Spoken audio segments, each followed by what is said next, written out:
So welcome to this presentation. In this presentation, we want to sharpen the way we write our research. This is a topic that is arguments in research. This is a topic that is quite underneath in the literature for research. You will not easily find it if you read different textbooks, but it is something that you have to scratch for you to find. So that means that you need to pay attention so that you understand what you see on surface. What is that thing that is underneath it? So when you read the research papers, for you could be interested in what the findings of that research paper are. Yet, the way those findings are presented, or the way the whole research project was structured, it could not be something that you can easily see. So you need to dig it up and be able to see it. But also, it is this session is important for you because it allows you to be able to understand when people write whatever they are writing, let us say a proposal, business proposal, when they are writing a project proposal or intervention, or request for funds to intervene. What they are writing is based on certain underlying principles that are also often not very superficial. So still they are also underneath. So that is why this session becomes extremely very important. So that when you read any paper, you're able to connect, to understand the ingredients of that paper. So let's start. When you conduct research, you are not only interested in the findings of the research, but you're also interested in making sure that your research findings enrich the conversations that are always ongoing among researchers. So that means, if you understand that, that means that you will be able to know that you are not writing to your supervisor, you're not writing for yourself, but you're also writing to a larger community. So the larger question is, what are you contributing to that larger community that is conversing about a given area of research? Okay, so it's just like when you find people in a conversation, perhaps it is better for you to start joining the conversation when you have something meaningful for you to contribute to that conversation. If you have nothing meaningful, then you might as well just keep quiet. Okay, so that is the whole notion of what research is that everyone who is doing research is contributing to a conversation that is ongoing. So for that conversation to move on smoothly, it means that the contribution from different researchers has to be meaningful. You don't do your research in vacuum. That's what it means. So that means when you find people who are conversing, you need to state what your view is, what your position is. So when you state what your position is, you need to defend that position. Why you think that position should be taken. So that means that you have to defend that position not only by presenting facts, but also reasoning, logical reasoning. Logical reasoning, very important. When you do that, then it means you'll be able to persuade others to buy into your position. Therefore, we say that in academics, when we have academic arguments, when we are presenting academic arguments, we are persuading or convincing the audience, but not just presenting them with facts. That's not what we intend to achieve when we have academic arguments. So that also still applies to even other arguments that you can have, whether it is on policy matters, whether it is about convincing donors to give you funds, whether it is about convincing your program coordinators to implement a particular program. All those things mean that you need to present very good arguments. So a good argument should have elements, and those elements are the ones that I have here. Understanding the elements of these arguments is very, very important, because you will know what an argument is and what statements are not arguments. And you also be able to know what a valid argument is and what an invalid argument is. So that means that please take note of these components. Arguments happen every day. Every day. For example, if you go and ask for a pay rise, how do you present that fact? And this is one of the issues that I actually have with even students, that they want to be helped or assisted in one way or the other, but the way they present how they should be assisted, you're like, oh, what's this? So that means that even in everyday life, we need to know how to present arguments. Arguments are not about exchanging hot words. That's not an argument. That is not an argument. Okay, so the first element of an argument is what you call a claim. A claim can be a statement, it can be an assertion, it can be a point that is being argued about. Very important is that statement should either be right or false. If that statement is not right or false, then it is not a claim. So we are saying that a claim is a statement that can be true or false. It can only qualify if it is true or false based on the evidence that you provide and the reasoning behind. So if you have someone asking you a question, what is the prevalence of malaria in South Sudan? That is not a claim. That is a question. Okay? If someone states a fact, that's not a claim. It is a fact. Okay?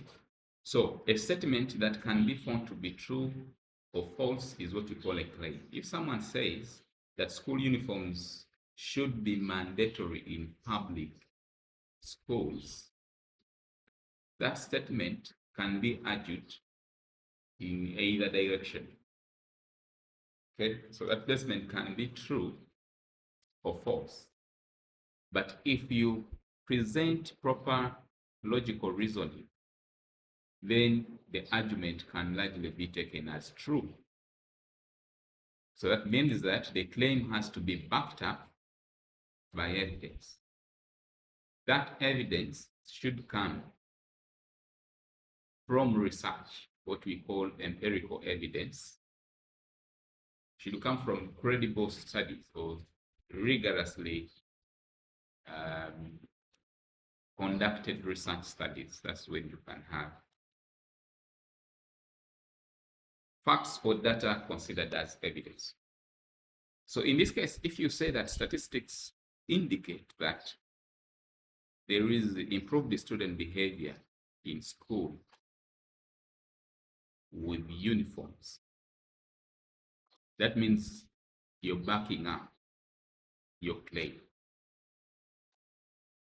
The other thing is the reason. The reason is the explanation for why the claim can actually be tied up to the evidence. So you can ask yourself, why? Why is it that you have improved the student behavior when they have uniforms compared to when they don't have uniforms? The explanation can be that the uniforms provide a sense of equality and focus among students. This reduces distraction and peer pressure. And of course, this manifests as good behavior in classroom and the school environment generally.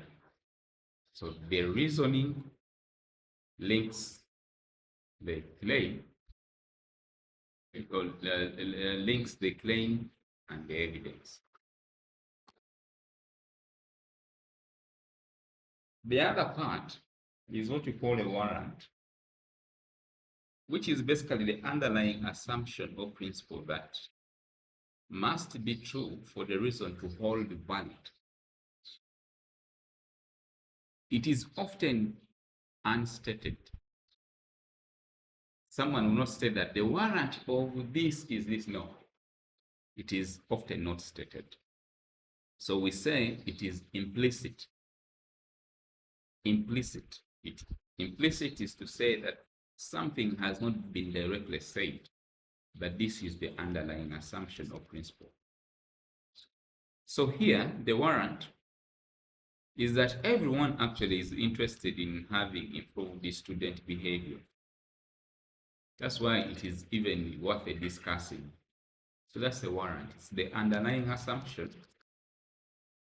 or principle. Okay? That makes the whole argument actually meaningful. Okay? If you don't have, if you're not agreeing on the underlying assumption or principle, then it is very hard for you to hold a discussion or an argument. Then we go to a rebuttal. A rebuttal is that when you present facts, it means that you have your line of view, but there are also other people who have different lines of view. So you need to counter those lines of views, those arguments, what we call counter arguments. So that's why we are saying that when you are doing research, we are conversing with other people. Because when we are conversing with other people, we should anticipate that other people are going to disagree with us, and then we prepare our defense against those disagreements. Okay? So rebuttal is about addressing counter arguments, the arguments that will be against your position. So when you say, while Some argue uniforms suppress individuality. That is basically you are noting that there are other people who are saying that when you put on a uniform, it suppresses individuality. That all people are different, so why you subject them to wearing the same uniform? So it means when you have uniforms, you're suppressing individuality. So you need to prepare that for such an argument. So to prepare for that, you basically say that, yes, I acknowledge this line of view, but what is very important is equality and creating a sense of community among students. That's a rebuttal. And then the last part, or the last component of an argument, is a qualifier. A qualifier is when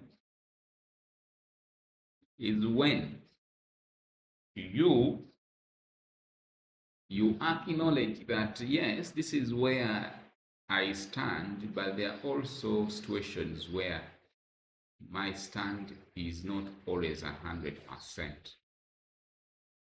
So my argument is not absolute. Okay, that means that there are other views. Okay, there are other views. So when you say, in most cases, school uniforms improve student behavior. When you say in most cases, it means there, in a few instances, school uniforms have not improved student behavior. Okay?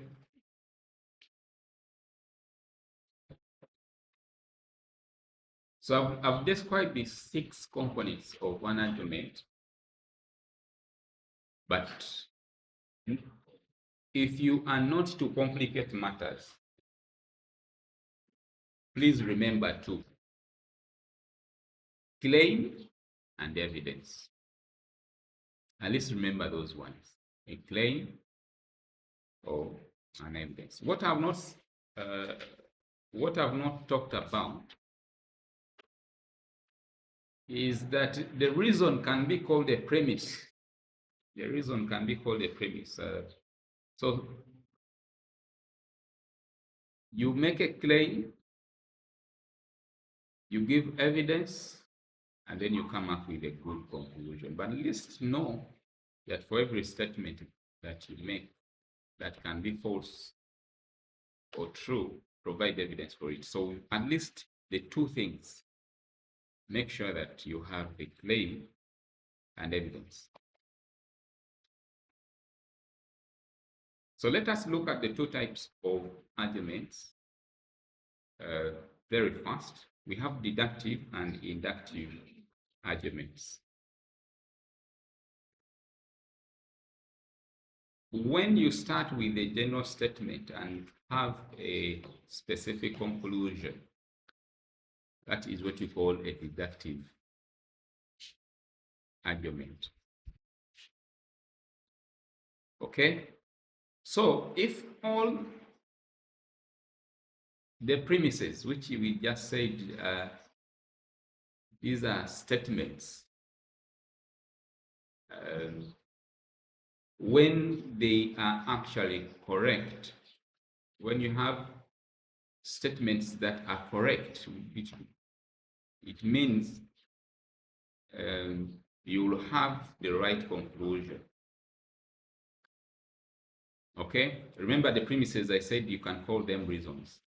So if you say, for example, that all men are mortal, that means that all men can die, right? That's the meaning of the word mortal.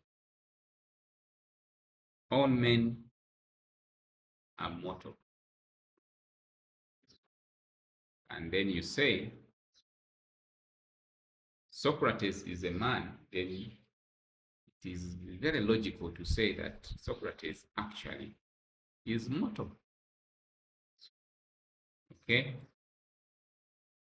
If for example, you say that Another example, related example. You can say that if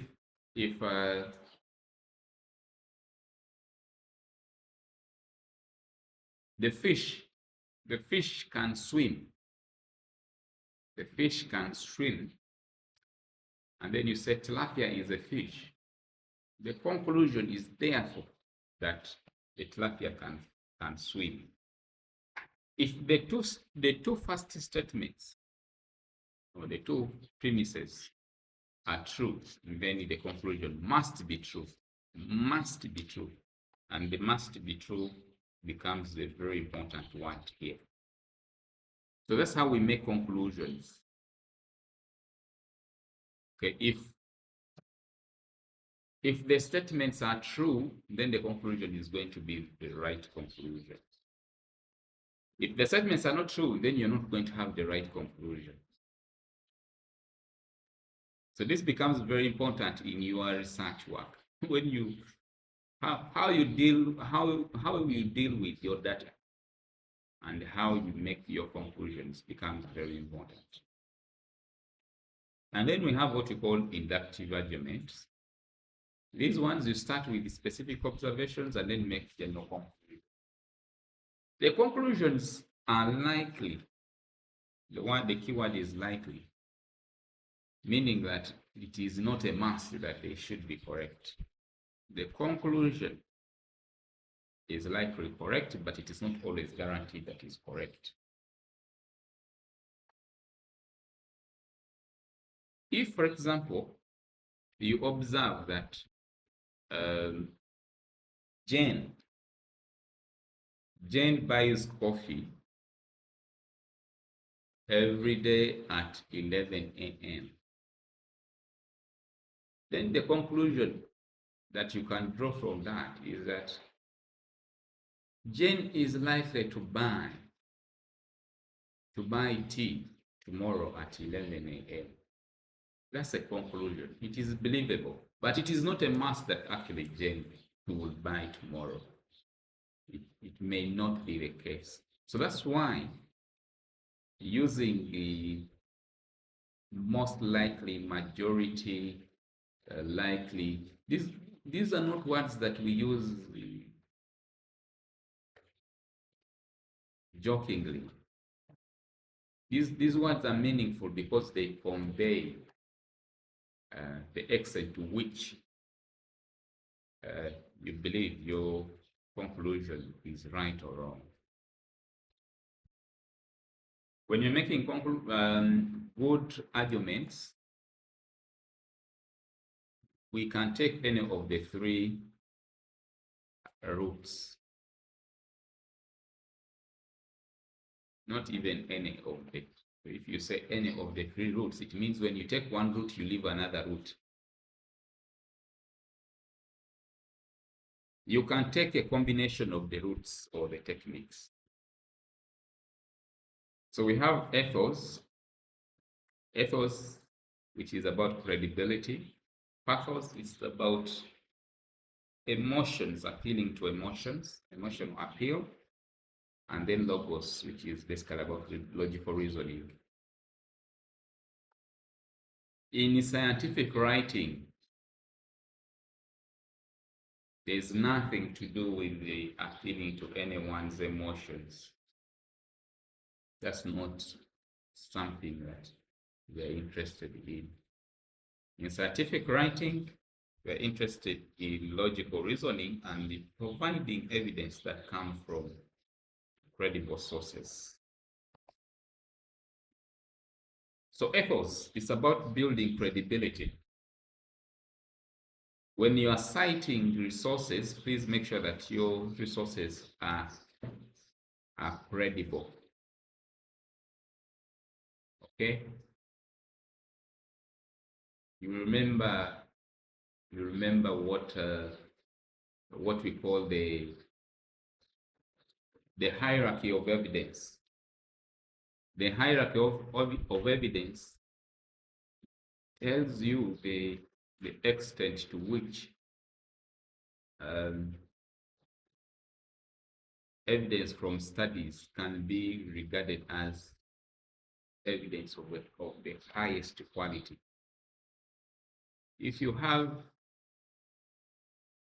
a nephrologist giving you an opinion, that is the lowest level of evidence. Expert opinion is low evidence. But when we talk about meta-analysis, that's usually the highest level of evidence that you can ever have. Okay, and then below that you have randomized control trials and others.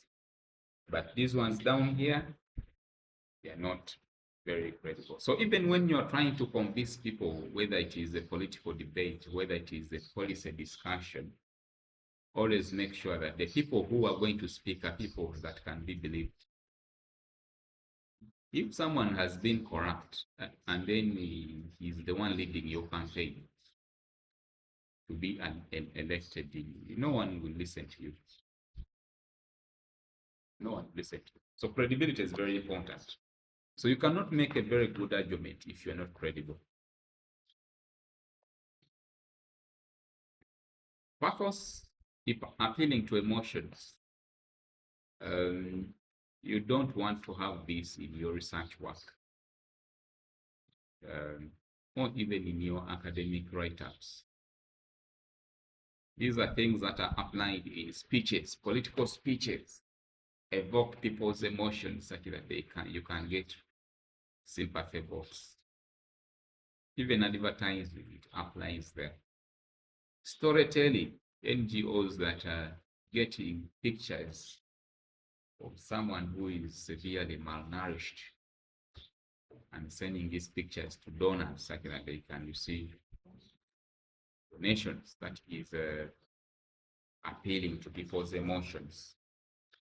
We don't use that in our academic environment. What you are interested in is you providing facts, statistics, and logical arguments to convince the readers that your position is worth considering. So it's very important that you use empirical data to support your thesis or your hypothesis. So our role now, this is going to be a simple exercise. You are looking at that slide. That slide contains a write-up about vaccinations and their contribution towards reducing measles outbreaks, or towards reducing outbreaks generally, disease outbreaks. So I want you to read that and give me the evidence, give me the mandate, the claim. What is the claim? What is the evidence? What is the warrant? And what is the counter argument?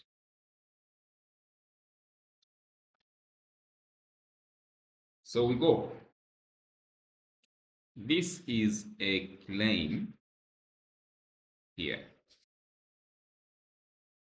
Okay, vaccination mandates reduce infectious disease outbreaks. And then this here, when you see that, it means the reason is coming up there. So the key word here, the key lesson is that they are pointers. When you read work, they are pointers. So this is a pointer or an indicator. This is an indicator.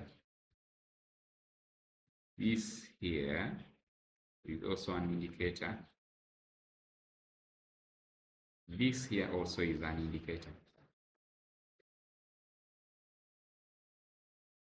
When you say however, it means you're bringing the other side of the coin. However, when you say this is evidenced by, then you know that is evidence. This is supported by, then you know that is going to be evidence. When you say studies have indicated that, then you know that is evidence. You get? So those are indicators. Are we clear? So we know the claim, and then the evidence, and then the reason, and then the warrant when we talk about the underlying principle or assumption, that is the warrant. When we say others say, on the other side, other researchers indicate, that is counter argument. Okay, so that is what we have seen there. Okay. Another exercise, read through, give me the claim, give me the evidence, give me the counter argument,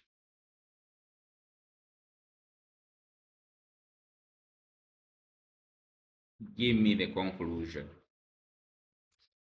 This is a claim, and then the reason is because it prevents childhood obesity. The evidence comes from here. The evidence comes from there. Counter argument. This is the argument that other people will say. But you're saying, no, don't be worried. So don't be worried starts from here. Don't be worried. And then here is the conclusion. Therefore, it is very important to have school-based measures to control access to sugary drinks in schools. That's the conclusion there. The assumption is that what we all want is that we don't want our children to be obese. And that if we know that when they take sugary drinks, then they will be obese. So that is not stated here. So that is implicit. That is what we imply. That what we imply is that we don't want children to be obese. Yet we know that when they consume sugary drinks at school, they can be obese. That is the underlying assumption there. To finish these two slides. So when you every time you're writing any academic argumentative essay, or anytime you're writing about a project proposal, anytime you're reading someone's explanation, even a resignation letter, if you're writing a resignation letter, these elements also will be there: the claim, the evidence, or the reason, and things like that. They'll always be there. Yeah. Okay. And when you have this thinking in mind, if your thinking is in terms of those components, it will become very easy for you to write anything. It also improves the clarity of your thinking, clarity of your own thinking. Okay, so that means that every time you write based on evidence. The evidence, if it is very plain, it does not give meaning. Sometimes you need to explain the evidence such that it is easily interpreted by the person who is reading. What we can call just reasoned justification, because of course we know that statistics can lie, so you need to be very good at breaking down the evidence that you have. So the arguments, the way we have seen our simple exercises where we have one single paragraph on a slide. That's a simple a simple write-up. But arguments can be very, very large, very complex, or what you call expanded. Okay, so don't assume that all arguments are always very small like that. No. Always anticipate that people will have objections. So prepare for those objections in advance.